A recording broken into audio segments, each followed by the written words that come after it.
Bueno, muchísimas gracias. Buenas tardes.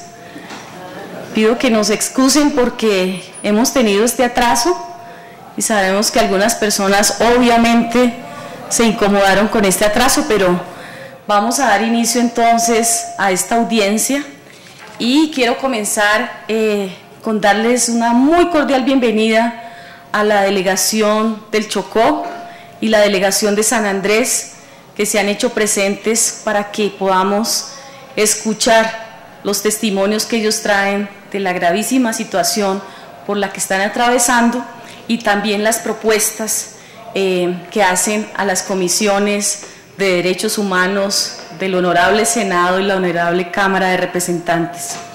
Esta audiencia, en un sentido, es la audiencia de seguimiento a otra que hubo en el Chocó y también a la que hubo en San Andrés. Y le hemos puesto por título a esta audiencia por la recuperación del territorio contra el racismo y el colonialismo. Estos temas van a ser desarrollados durante el tiempo de la audiencia. Vamos a tener la oportunidad de escuchar a diferentes personalidades también que traen su saludo. Y por ahora quiero presentarles a la mesa. Tenemos a la doctora María Eva, de la Defensoría del Pueblo, al senador Jorge Enrique Robledo, que es...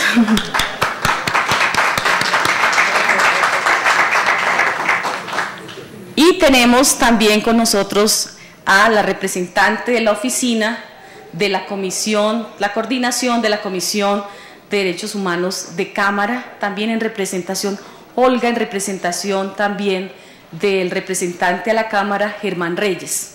El senador Alexander López se ha excusado por no estar, a pesar de que es también convocante a esta audiencia, ha tenido que ir a cumplir un compromiso inamovible y por eso no se encuentra entre nosotros.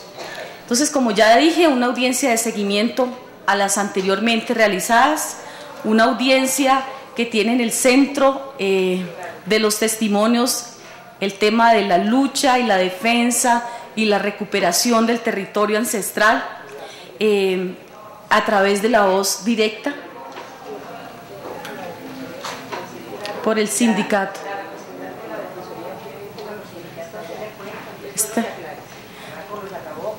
¿Se puede poner de pie la representante de la Defensoría? ¿Salir? Entonces, Manuel, por favor, alcánzala y dile que venga, que vamos a pasarla obviamente a la mesa. Y la doctora María Eva es la presidenta del sindicato de la Defensoría del Pueblo. Vaya, por favor, alcanzar la doctora. Yanubia, de la Comisión de Derechos Humanos de Cámara, se fue. Y estamos a la espera, ha confirmado la Procuraduría que será presente, entonces vamos a esperar también que se haga presente. Y está el equipo de Comisión de Derechos Humanos de Senado, que está también en la parte de atrás esperando a quienes vendrán de parte de los organismos para escuchar los testimonios. Entonces agradecemos muy particularmente a los convocantes de esta audiencia. Rápidamente, los convocantes, las dos comisiones, el senador Alexander López y el representante a la Cámara, Germán Reyes, y han participado de esta convocatoria la Mesa contra la Impunidad, el Proyecto Justicia y Vida, el Movimiento Magisterial Dignidad Educativa, la Red de Colombianos y Colombianas Unidos por los Derechos Constitucionales, la Asociación de Familiares de Detenidos Desaparecidos, el Taller de Formación Estudiantil Raíces Tejer, el Círculo del Pensamiento Crítico Latinoamericano, el Archipelago Movement for Ethnic Native Self-Determination, el Consejo Comunitario Mayor de la Organización Popular Campesina del Alto Atrato, Cocomopoca, y las organizaciones de derechos humanos. Doctora, muy bienvenida.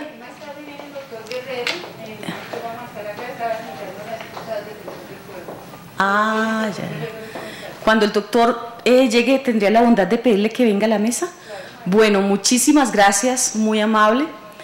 Entonces, damos por instalada la sesión informal de la audiencia y vamos a dar la palabra al senador Jorge Robledo, un conocedor de las causas de los movimientos raizales, afrodescendientes, palenqueros, indígenas, un comprometido por la transformación del país y quien desde el primer momento en que lo invitamos a la audiencia inmediatamente aceptó venir y participar. Entonces, doctor Robledo, tiene la palabra.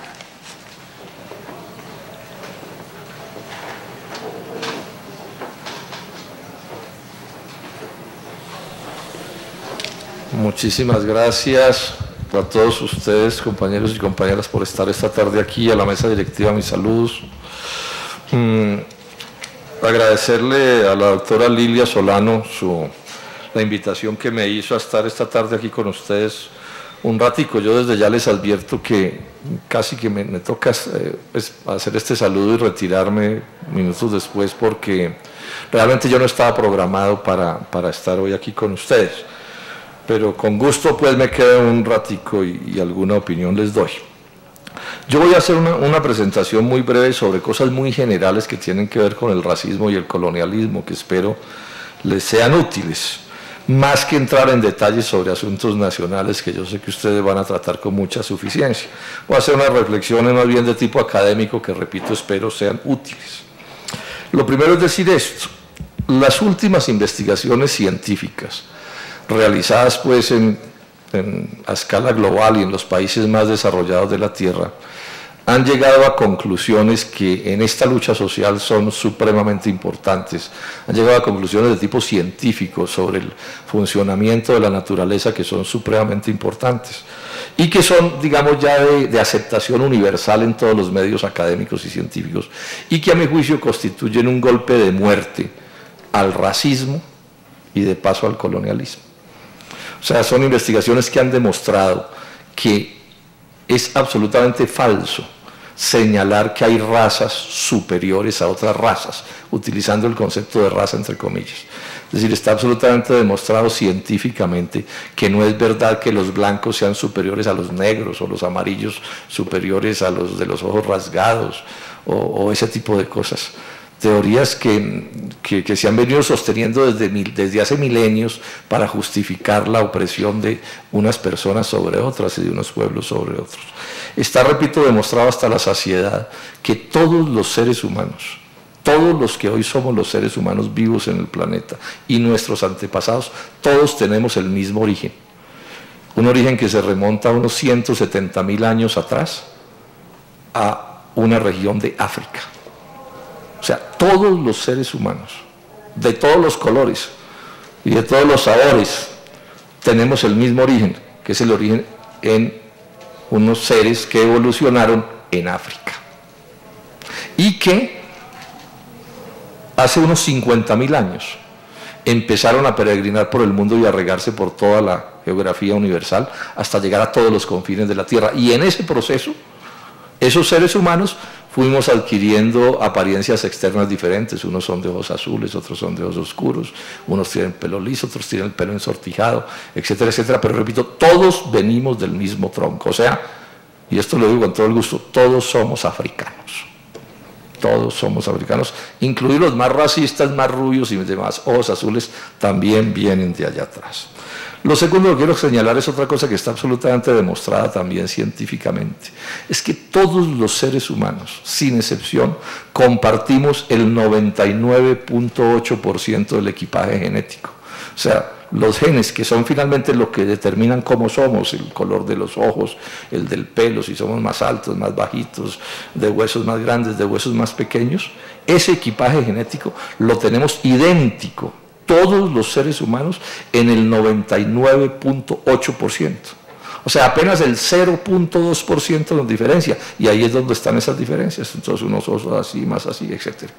O sea que realmente aquí lo que predomina como especie que somos es la igualdad, la semejanza. Si uno entiende esto y lo reconoce y lo acepta, pues no hay cosa más absurda que decir que unos son pobres y otros son ricos, unos son más fuertes y otros son más débiles, etcétera, etcétera, ¿cierto? Por concepciones racistas.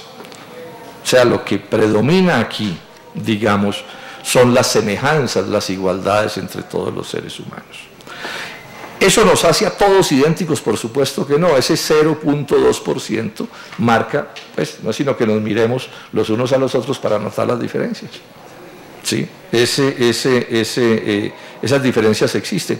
Pero les digo esto, desde el punto de vista del funcionamiento de cada uno de nosotros, pueden aparecer, dada esta semejanza del 99.8%, puede suceder que un negro tenga más semejanzas genéticas con un blanco que con un negro, o al revés.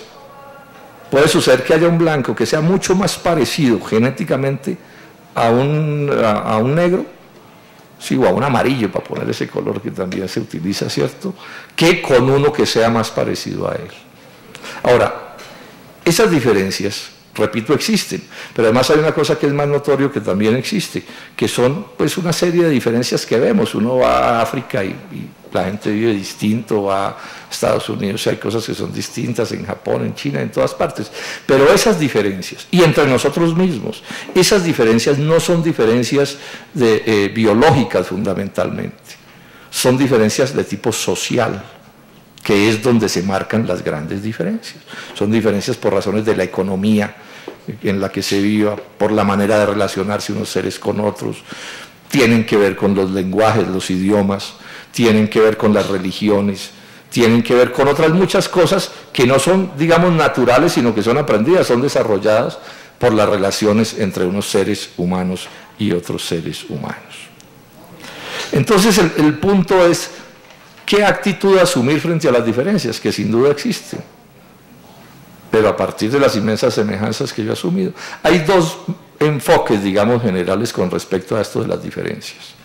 Es el enfoque de lo democrático, y es reconocer que las diferencias existen, pero no convertir las diferencias en un pretexto para agresiones sociales. Voy a poner a la mano diferencias que pueden ser más fáciles de ver y que nos sacan de la discusión racista. Es evidente que un niño de 4 años es distinto a un muchacho de 18 o a una persona de 40 años. O un anciano es diferente a alguien que está en la plenitud de su existencia. O sea, esas son diferencias naturales que efectivamente existen. Pero el punto es, ¿vamos a convertir esas diferencias naturales en pretextos para hacer agresiones sociales, para profundizar las diferencias sociales? Como es mujer y es más débil, de pronto, muscularmente hablando, entonces aprovecho la diferencia entre el hombre y la mujer para golpear a la mujer. Como es niño, entonces me aprovecho de que es niño para hacerle mal de alguna manera. Como es anciano y es débil porque es anciano, me aprovecho de esa diferencia. O por el contrario, asumimos la actitud democrática de no utilizar las diferencias naturales que, repito, existen para generar y producir diferencias sociales. La historia de la humanidad es en buena medida la historia de utilizar las supuestas razas, y siempre que hablo de razas hablo entre comillas porque ya he dicho que somos 99.8% iguales, y ya he dicho que todos tenemos un tronco común en África, ¿sí? Entonces cuando hablo de razas las pongo entre comillas. La historia de la humanidad, les decía, es en buena medida la historia de utilizar las diferencias naturales, que ya he señalado también que existen, para convertirlas en diferencias sociales. Por ejemplo, los españoles llegaron a América y cuando encontraron a los pueblos americanos que eran sus parientes, porque los dos habían arrancado de África, solo que no se veían hacía por ahí 30, 40 mil años, entonces aprovecharon que eran diferentes y que por supuesto tenían una cultura diferente para, por ejemplo, determinar que no tenían alma, y como no tenían alma podían ser atropellados de la manera más inmisericordia del mundo, torturarlos, asesinarlos, robarlos, etcétera, etcétera. O sea, se utilizan las diferencias para provocar relaciones de explotación. La esclavitud había desaparecido de Europa milenios atrás, y sin embargo el colonialismo la revive con los inicios del capitalismo, yéndose a África a secuestrar negros para traer a las colonias americanas para explotarlos. Y por supuesto que detrás de esa esclavitud que se promueve, pues hay todo un discurso racista: es que los negros son brutos, es que los negros no entienden, es que los negros ciertos deben hacer esto porque no pueden funcionar ellos solos, sin la dirección de los blancos no es posible hacer nada. Y esta es una cosa que está muy presente en todas las culturas, y que aun cuando hoy digamos, no se expresa con la misma fuerza, sigue existiendo el problema. Hoy, por ejemplo, hay una especie de racismo que es un racismo contra los árabes. ¿Sí? Es bien común que exista la idea de que es que los árabes son malos. O incluso una especie de racismo, en este caso de origen religioso, contra los musulmanes, ¿no? Si es musulmán es terrorista, si es árabe es terrorista. Luego se justifica que contra ellos se haga cualquier cosa. En buena medida, lo que sucede, o sea, todas estas lógicas colonialistas tienen origen en este tipo de análisis y de concepciones de las cosas. En Colombia nos pasa también. Es evidente que en Colombia hay diferencias en las apariencias externas, unos son más blancos, otros son más negros, otros son más cobrizos, otros son de distintos colores. Y hay, por supuesto, culturas diferentes y hay tradiciones diferentes. Ese es un hecho cierto. Y en Colombia también se usa el racismo para explicar la tragedia nacional. Es bien común, por ejemplo, oír cuando uno se hace la pregunta clave de la política nacional y de la economía nacional: ¿por qué Colombia es un país con tantos problemas económicos, sociales y políticos? ¿Por qué tenemos tanto atraso económico y productivo frente, por ejemplo, a Europa? Para poner un caso, y es muy común oír una explicación que señala que es que, claro, ¿cómo va a ser un buen pueblo si es que este es un pueblo, dicen estas personas, que es una mixtura entre blancos, indios y negros? Luego de ahí se supone que debe salir una cosa horrible. Yo pienso que es al revés, de ahí lo que debe salir es una cosa buenísima, porque por supuesto es el crisol de todas estas cosas de las que estamos hablando. Pero el discurso, ese es un discurso muy cómodo, porque es la manera de no adjudicarle a la manera como nos relacionamos, a la sociedad, a la economía, a la política, etcétera, la explicación de nuestros problemas, sino despachar esto por la vía de una concepción racista, aun cuando ya, y esta es una de las partes complicadas de este asunto, el racismo en público prácticamente nadie lo defiende. Es decir, aquí ha ido avanzando la idea de lo políticamente correcto. Es como el caso de las mujeres. Encontrar quien se pare y diga que una mujer es inferior a un hombre es muy difícil ya, se necesita demasiada barbarie, porque lo políticamente correcto dice que el hombre debe reconocer que los hombres y las mujeres son iguales. Y lo políticamente correcto dice que hay que decir que los blancos, los indios y los negros, sí, son iguales. Pero suele aparecer el pero. Sí. Sí, no, sí somos iguales, pero. Y en el pero, entonces se levanta todo un discurso contra las comunidades indígenas colombianas, o contra los afrodescendientes o los negros, o contra cualquier grupo del país, o contra los pastusos, por ejemplo. Hay gente que está convencida que los pastusos, por ser pastusos, entonces les ponen una determinada lógica. Contra los antioqueños está apareciendo una cosa parecida, ¿no? Es que los antioqueños, y les montan cosas negativas, bueno, o positivas, porque también hay racismos a la inversa, y en eso tenemos que ser supremamente cuidadosos, y pienso yo que deben ser muy cuidadosos quienes con todo derecho defienden los derechos de los indígenas, de las comunidades afrodescendientes, de los raizales en San Andrés, ¿sí?, de los rom, porque hay el riesgo de lo que yo llamaría un racismo a la inversa, ¿sí?, o una lucha, digamos, por la igualdad de género, que también puede conducir a desenfoques en la medida en que se caiga en posiciones que levantan la tesis contraria de la que reciben a manera de ofensa. Este es un asunto que adquiere unos grados de delicadeza, y enfatizo esto último, y con esto termino, Lilia, porque les había advertido que voy a ser muy breve. Yo simplemente con esto dejo como planteados una serie de temas que puedan servir de pronto de reflexión hoy o otro día, para llegar a una conclusión que a mi juicio es la clave. Yo creo que tenemos que hacer un esfuerzo inmenso por defender con especial ahínco todas las minorías, todos los segregados, todos los perseguidos, todos de todos los tipos. Mujeres discriminadas por razón del sexo, por razón del color de la piel o de sus apariencias externas, por razones religiosas que también se persiguen a mucha gente. Hay que hacer un esfuerzo muy grande, y esa es la concepción democrática, por defenderlos a todos. Pero yo también tengo esta idea, que esa lucha particular en defensa de esas particularidades no puede llevarnos a la idea, que a mi juicio sería terriblemente equivocada, de pensar que esas minorías segregadas, perseguidas, podrán resolver sus problemas solos, aislados del resto de la lucha de la sociedad colombiana. La mayoría de los colombianos sufren más por colombianos que por sus particularidades. O sea, los problemas de los indígenas colombianos son muchos de ellos problemas por ser indígenas, pero yo diría que la parte principal de sus problemas les sucede por ser colombianos.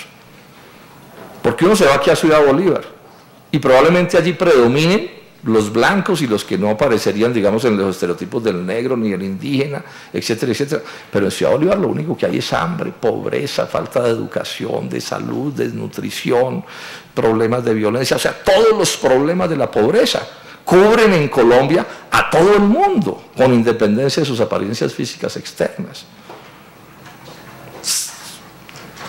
En el caso de las minorías, se agravan, es lo que sucede.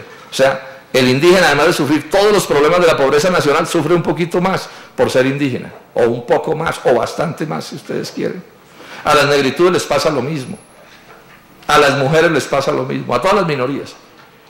Pero la parte fundamental, a mi juicio, del sufrimiento de sus problemas, les está dado por hacer parte de la sociedad colombiana, de la nación colombiana, que está siendo en este momento aplastada por las concepciones de la globalización neoliberal, que son finalmente la misma lógica colonialista de siglos atrás. Lo que pasa es que ahora es más sutil, es más disimulada, los pueblos resisten al colonialismo. Ahora lo que está de moda, o lo que se ha impuesto, es el neocolonialismo, que es una dominación tan brutal como el colonialismo, pero disimulada en una apariencia supuestamente democrática.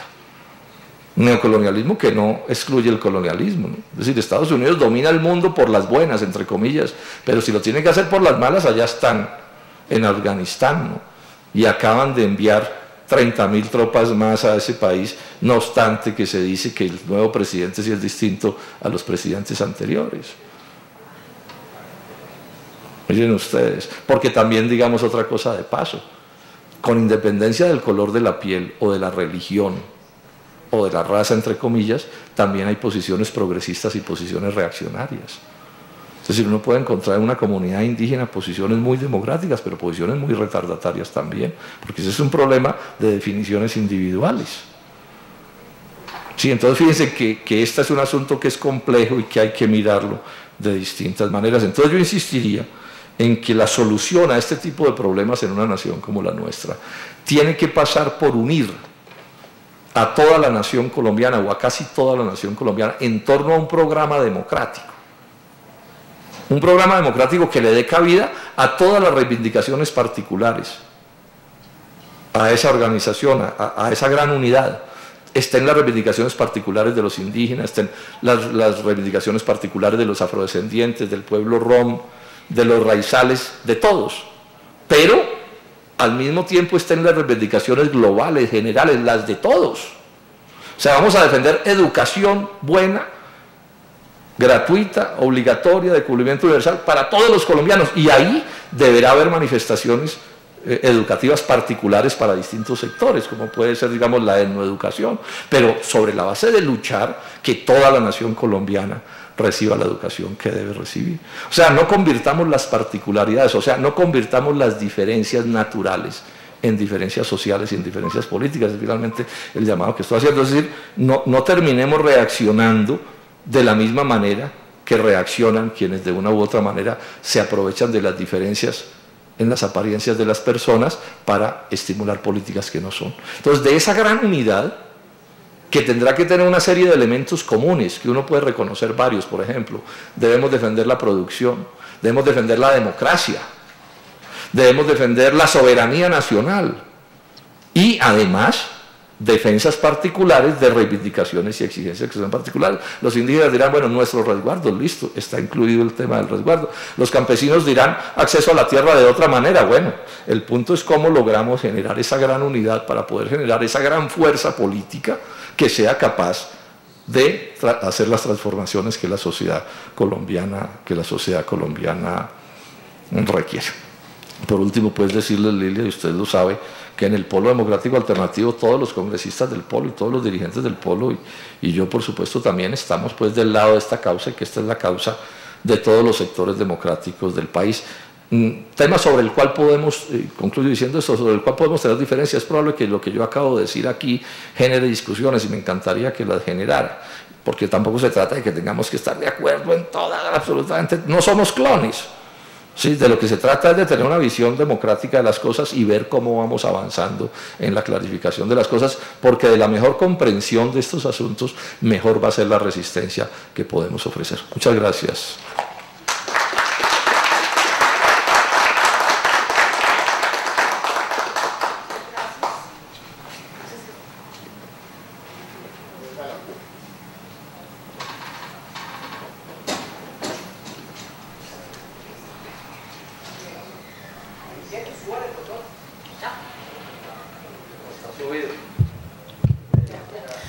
Bueno, muchas gracias, doctor Robledo. Tenemos también una carta aquí de la Fiscalía, el Fiscal General de la Nación, doctor Guillermo Mendoza Diago, recibió la invitación a participar de la audiencia y envía esta carta diciendo que le hubiera encantado acompañar la audiencia, pero lamentablemente tenía un compromiso adquirido con anterioridad. Y pide en la carta que le enviemos todos los documentos que se recojan durante esta audiencia. Vamos a tener una serie de saludos muy cortos porque el tiempo se acortó con haber perdido más de una hora de espera. Una serie de saludos de las organizaciones que nos acompañan y que están también siendo convocantes. Quiero pedirles a los que van a dar el saludo, deben pasar al micrófono porque es muy importante que esta audiencia va a ser transmitida por televisión y así hay una oportunidad de hablarle al país, además de que del auditorio presente, que podamos entonces comunicar este mensaje claramente. Vamos a comenzar con el maestro Arturo Grueso. Él va a hablar a nombre de maestras y maestros que son convocantes también, acompañantes a la convocatoria que hace la comisión y en particular Dignidad Educativa, que se hace presente invitando a esta audiencia. Bien, buenas tardes compañeros y compañeras. Para mí es muy importante estar en este escenario, sin embargo, verá que con dolor y tristeza uno dice, bueno, una audiencia donde vamos a hablar los afros, donde van a hablar los isleños, los raizales, pero entre nosotros mismos, ¿dónde están los representantes y los senadores que dicen de alguna manera estar de este lado de nosotros? Sin embargo, yo cada vez que me toca hablar, siempre pienso que lo voy a hacer no en nombre de Arturo Grueso, porque yo tengo un pasado. Yo siempre digo que mis antepasados me den la fuerza de que lo que yo vaya a decir tenga sentido, porque ellos quisieron hablar muchas veces. Ellos quisieron traer un mensaje a América y muchos de ellos les tocaba ahorcarse con la lengua. Y muchos de ellos les tocó tirarse al mar. Y muchos de ellos cuando veían el arco iris se tiraban al mar pensando que era la forma de conquistar la libertad. Y porque los que llegamos aquí éramos los únicos que teníamos derecho realmente a gritar libertad. Por eso yo le pido siempre que lo que vaya a decir tenga sentido. Y en primer lugar quiero decirle lo siguiente: la educación, todos ustedes saben que ha sido tratada como una propuesta homogénea para formar unos ciudadanos que somos diversos. Y que lo que hemos venido luchando es porque exista una educación, sí, efectivamente una educación, pero que sea capaz de rescatar los seres humanos y que piense que los afroamericanos, que los afrocolombianos tenemos una posibilidad de construir y de decir y unos valores que comentarles y que vivir. Y que no somos ese pueblo marginado, esos pueblos marginados que han construido estas sociedades. Alguien me decía que quería conocer dónde están los afro y yo le dije, es muy sencillo. Cuando usted coge el mapa de Colombia, diga cuáles son las regiones más deprimidas y cuando vaya a las grandes ciudades diga cuáles son los sitios más deprimidos y allá va a encontrar a todos los afros. No necesita hacerse un mapa, no necesita hacer un estudio previo, simplemente diga dónde están los más reprimidos de este país. Y lo quiero decir porque nosotros cuando llegamos aquí fuimos sometidos, y cuando nos liberamos y fuimos a buscar nuestros territorios para hacernos libres, allá llegaron hoy, y hoy están matándonos a todos. Y muchos que ustedes han visto aquí corresponden más del 28% de desplazados que se han venido a las ciudades.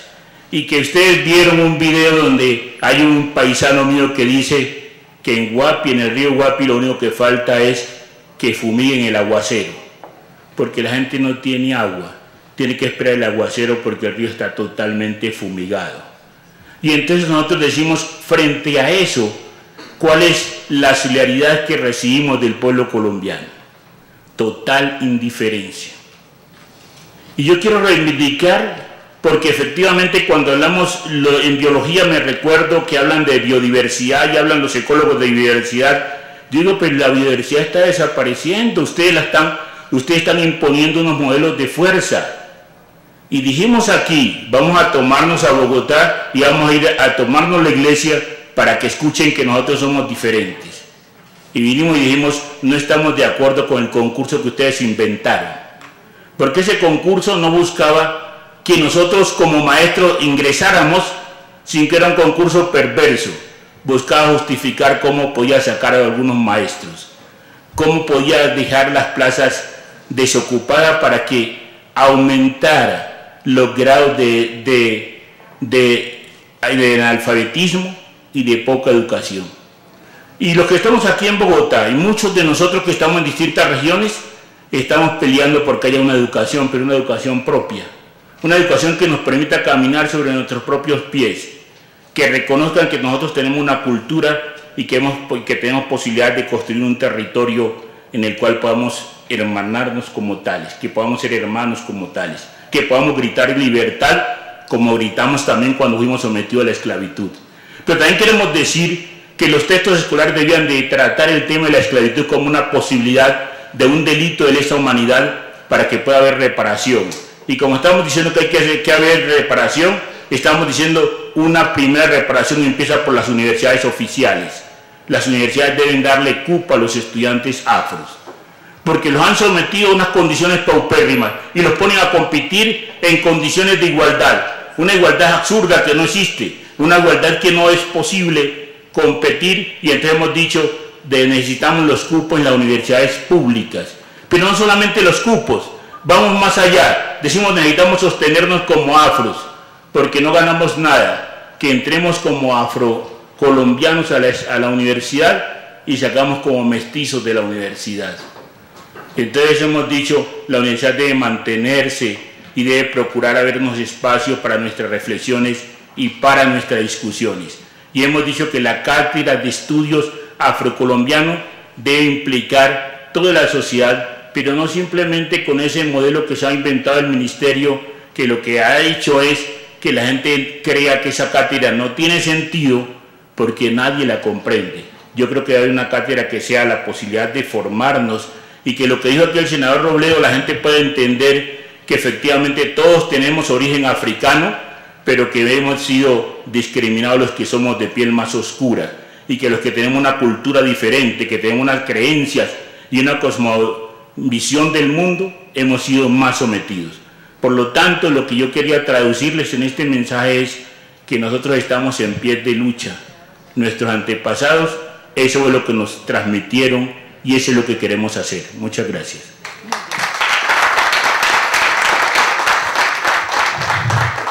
Muchas gracias al maestro Carlos Arturo. Vamos a, como presenté anteriormente, la doctora María Eva Villate nos acompaña de la Sindicato de la Defensoría, y antes quisiera leer esta carta, o por lo menos un párrafo de la Defensoría del Pueblo.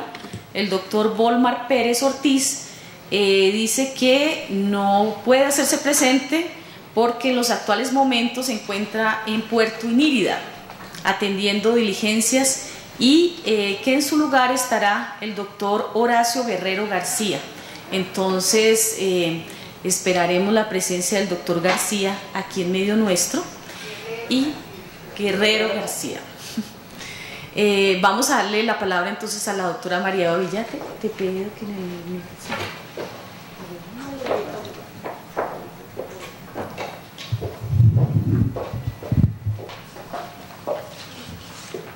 Muy buenas tardes para todos los líderes y representantes de las comunidades raizales y afrocolombianas que se encuentran presentes, y un saludo muy especial para la mesa, el doctor Robledo, para Lilia y la compañera. Agradecemos muchísimo la gentileza que ha tenido Lilia, Justicia y Vida en invitarnos a este evento como organización sindical, y yo quiero decirles a ustedes, compañeros y compañeras, que tal como lo decía el doctor Robledo, hay muchos aspectos que nos unen a ustedes y a nosotros y a nosotras como trabajadores y como sindicalistas, como miembros del movimiento sindical. Precisamente en el día de ayer yo me encontraba en la ciudad de Cali en una reunión con trabajadores de Sintra en Cali y de Sintra Coavalle y de Sintra en Sirva, y vemos cómo hay unas políticas de Estado que nos afectan no solamente a los trabajadores. Estos sindicatos son de 3 empresas de Cali que están privatizando en este momento y que se van a quedar en la calle y que se van a quedar cesantes. Por todo este proceso y todas estas políticas privatizadoras del Estado que de una u otra forma afectan a todos los colombianos y colombianas en su conjunto, y que involucran a los derechos de los grupos étnicos y a los derechos de los trabajadores y atentan contra nuestra soberanía nacional, porque tiene que ver con la entrega de nuestros recursos y de nuestro patrimonio, que son las empresas públicas, a las transnacionales a través de los procesos de privatización. Cosa grave como la que está sucediendo con ustedes, con las comunidades negras, por ejemplo, en el país, con la implementación de legislaciones nocivas que violan sus derechos especiales fundamentales, como es el derecho al territorio y el derecho a la identidad cultural, con la aplicación del Código de Minas. Yo no sé si ustedes habrán alcanzado a dimensionar lo que eso va a significar o lo que ha significado, porque está aprobado desde el año 2001. ¿Cómo es que se están interviniendo? ¿Cómo se está sintiendo ahora la intervención de los territorios de las comunidades negras, de los territorios colectivos de las comunidades negras y los territorios colectivos de los pueblos indígenas? ¿Cómo es que se van a afectar las reservas naturales? ¿Cómo es que se va a afectar la biodiversidad y se va a levantar la protección que tiene el patrimonio natural de nuestro país? Pero sobre todo, ¿cómo van a afectarse las comunidades ancestrales negras e indígenas? Sabemos que en sus territorios ustedes tienen, sobre todo los miembros de los pueblos, de las comunidades negras, afrontan problemas gravísimos de violencia, que están estrechamente relacionadas con la desocupación de los mismos para entregárselos a empresas transnacionales que ya están listas para empezar a explotar miles y miles de hectáreas, muchas de ellas en los territorios de ustedes. Yo creo que ese es un asunto además de los problemas tan graves que tienen las comunidades negras, además del abandono, además de la estigmatización con la que han sido tratados y la exclusión, un problema que afronta muy grave, senador Robledo. Yo lo sé, de una u otra manera les quiero contar, soy presidenta del Sindicato de la Defensoría del Pueblo, de los Trabajadores, pero también estoy adscrita a la delegada de indígenas, para indígenas y minorías étnicas. Eso me permite tener un poco de conocimiento sobre la situación que afrontan las comunidades, sobre todo las comunidades negras, y la violación masiva y sistemática de sus derechos colectivos especiales. Y ¿cómo? ¿Alguien decía algo?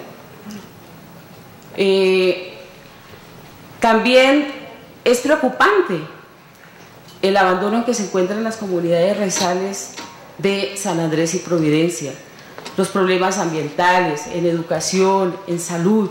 Yo creo que es el momento, si bien es cierto, en el continente, los grupos étnicos, porque los raizales en Colombia tenemos como grupos étnicos los indígenas, los negros, se les llama también afrodescendientes, pero hay quienes no les gusta que les digan afrodescendientes sino negros, dicen nosotros somos negros, indígenas, afrodescendientes, los rum o gitanos y los raizales de San Andrés y Providencia, con problemáticas aparentemente diversas, pero en su conjunto que tienen que ver con el abandono, con el olvido en que están postradas por el Estado, sobre todo con políticas públicas que los vienen afectando profundamente. Entonces, el bienestar en su conjunto de la población y de la vida digna de todos los colombianos y colombianas. Yo dejo ahí y les quiero decir que permaneceremos atentos en todo lo que podamos apoyar desde nuestra organización sindical y desde la Central Unitaria de Trabajadores CUT. Muchas gracias.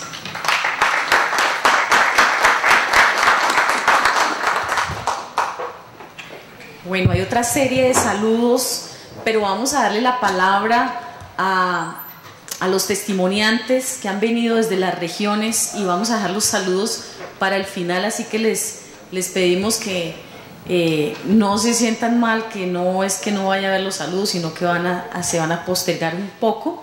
Y vamos a pedirle que venga al micrófono al señor Raymond Howard, que viene de San Andrés, es vocero de los raizales de San Andrés y quien va a presentar su testimonio a continuación.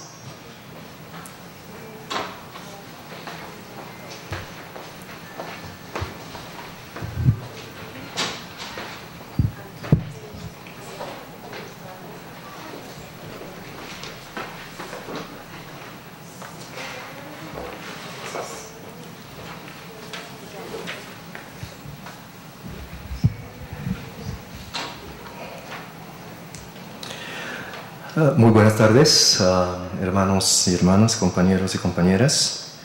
Un cordial saludo de parte del pueblo raizal de San Andrés, Providencia y Santa Catalina, a la mesa principal, al senador, el doctor Jorge Robledo, a Lilia Solano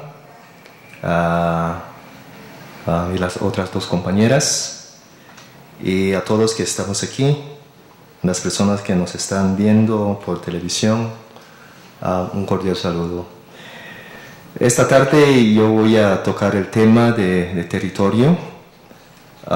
Estamos muy agradecidos por la oportunidad de estar acá para de pronto sensibilizar un poco al país sobre las realidades que está viviendo el archipiélago de San Andrés, Providencia y Santa Catalina.